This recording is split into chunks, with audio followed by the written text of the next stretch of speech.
This week marks the start of the 4th season of Fortnite, and I couldn't be more excited.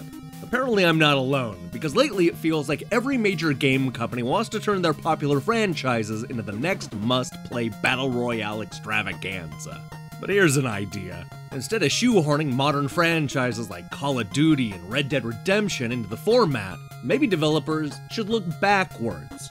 Today we're talking about 5 old-school games that with just a little tweaking could be the next Fortnite. You'll see what I mean. Poi Poi is the best party game you've probably never played before.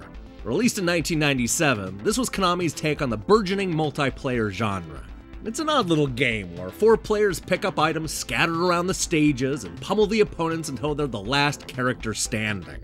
It's neither a proper fighting game nor a shooter, but rather this weird thing in the middle where you toss large rocks to kill the other players.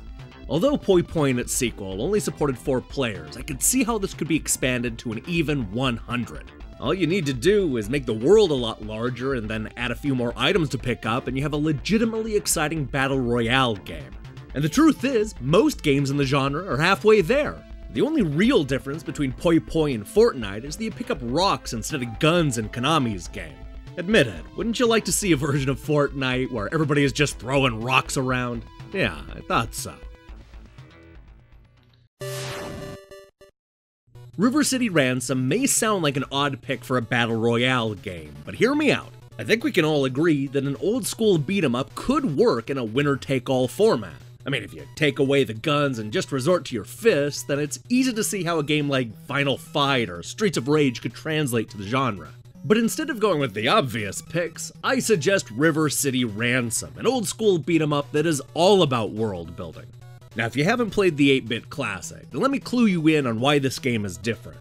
For one thing, it has a large, interconnected world filled with colorful characters and different stories. Sure, it was limited by the hardware, but there were a lot of inventive ideas that made this brawler stand out from the rest. I like the idea of fighting it out in a 1 versus 100 battle in a large city, especially if there are different shops where you can buy items. River City Ransom is the type of game where you could create your own character and fight it out until you're the last 8-bit sprite standing. Admit it, doesn't that sound like a great time?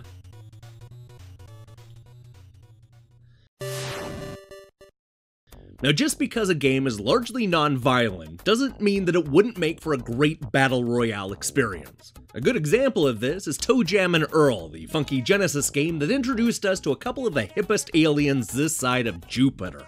This classic 16-bit adventure is more about collecting parts for your ship and avoiding pesky humans. 2 things that would work perfectly with 99 other people trying to do the exact same thing. The truth is, the Battle Royale genre needs a good shake-up, and Toejam and Earl are the 2 aliens best equipped to do that. It could be a lot like Escape from New York, only instead of it being limited to the Big Apple, it could be all of Earth that you're trying to get away from. Collect weird power-ups and avoid the worst humans on the planet. All before 99 other players find the ship parts and get back to planet Funkatron. Will this concept be as successful as Fortnite? Who knows? But what I can tell you is that it's about time to shake up the formula and make Battle Royale games more than just about army soldiers.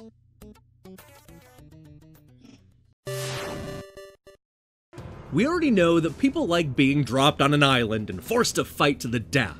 But just imagine the excitement if we replaced all of those people with killer cars!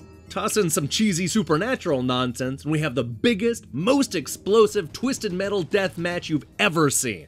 Buildings coming down, missiles flying everywhere, and clowns driving ice cream trucks for days! Just imagine the chaos!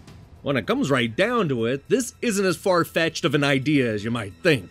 PUBG already has vehicles, and we keep hearing about rocket packs and hoverboards in Fortnite. So it seems the obvious next step is to get rid of the humans and drop a bunch of cars onto a big island. I mean, they might need to gear the map for vehicular combat and fiddle with the power-ups a little bit. But Twisted Metal Battle Royale seems like a fun way to mix up the formula. I'm honestly a little surprised Sony hasn't already announced this. Before we get to our number 1 game, I want to first offer up a few honorable mentions. I'm sure the comments are going to be filled with a lot of incredible multiplayer games that I completely forgot about. But I'd feel bad without mentioning a few of the other ideas I came up with while making this list. For example, I think Bushido Blade could work as a battle royale game. Just imagine being dropped on an island knowing that one simple slash of a sword could kill you. It would make that whole mad dash for shield potions completely useless. On another note, I wouldn't mind seeing Turok turned into a 1 vs 100 type of game. The one thing missing from the battle royale genre are dinosaurs attacking when you least expect it. The idea of not only having to worry about your fellow players, but also a T-Rex is terrifying, but also weirdly compelling. And finally, Electronic Arts could probably turn General Chaos into a badass battle royale game. This was an early 4-player Genesis game that doesn't get the respect it deserves. It would be funny to see EA reboot the cartoony war game in a full 100-player deathmatch, complete with over-the-top action and those goofy one-liners. I mean, they'd have to improve on the gameplay, but that shouldn't be too hard in 2018. Long before the days of Fortnite and PUBG, there was another explosive multiplayer game keeping us glued to the TV. That game was Bomberman, and in an era that didn't have online support, it was considered the best multiplayer game of all time. And it's easy to see why, especially if you've played with 4 or 5 players at the same time. Many of the later versions supported 8-player battles, and the Saturn port even featured a 10-player mode. But I think it's time to multiply the chaos by 10 and give us the 100-player Bomberman reboot we deserve. Just imagine being dropped onto a massive island with bombs going off on all sides of you. You can search for better power-ups, rack up a few kills, and then fight your way to being the last Bomberman standing. All you need to do is add a little variety to the levels, and then give us a way to customize our bomber people, and you basically have a game that builds itself. I'm not sure it would have the wide-reaching appeal of Fortnite, but I can tell you right now that winning a 100-person game of Bomberman may just be the most satisfying thing you'll ever do. Hey, thanks for watching this list. So here's the question I have for you. What old school video game could be transformed into a battle royale? And before you say that the world doesn't need another battle royale game, I get it. We're just having fun. Let me hear your thoughts in the comments below. In other news, I'm currently hard at work on a review of Solo, along with a new episode of Game Over: The Early Years. I strongly recommend you click that subscribe button and support what we're doing here. Until then.